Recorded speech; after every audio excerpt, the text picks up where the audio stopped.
Garth Brooks sang in his 1992 single, The River. You know, a dream is like a river, ever changing as it flows, and a dreamer is just a vessel that must follow where he goes. Trying to learn from what's behind you and never knowing what's in store makes each day a constant battle, just to stay between the shores. My name is Jessie Spillers, and today I will be trying to explain to you how my life is like a river. Like a river, my life started out slowly and quietly, and then learning to crawl. Then before you know it, you start heading downhill, eventually building up to a roaring, noisy life, pouring down the side of a mountain.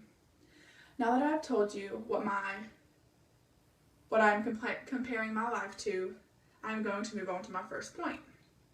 In comparing me to a river, both the river and me start out slowly, learning to crawl before we walk and talk, then run and yell, then reaching a plateau where the river slows down and moves slowly, and in some places they even become motionless. My life is like that too. I hit peaks and valleys along the way, but some of the time I get by doing next to nothing. And what I mean by this is when I'm having a bad day at work and I don't feel like I can get anything accomplished, therefore I do as little as possible just to get me through to the end of the day.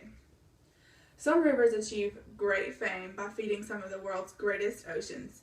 Some even hit dead ends and die out. Some even become part of a dirty man-made lake where nothing happens and no one notices.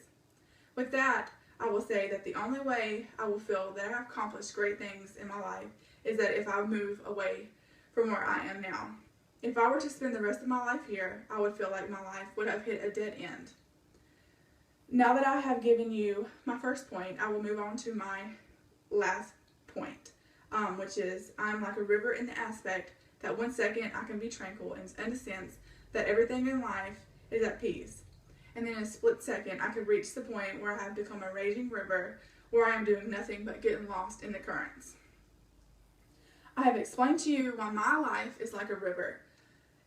Basically because my life started out slowly and quietly, and then learning to crawl before you know it, you start heading downhill, eventually building up to that roaring, noisy life pouring down the side of a mountain.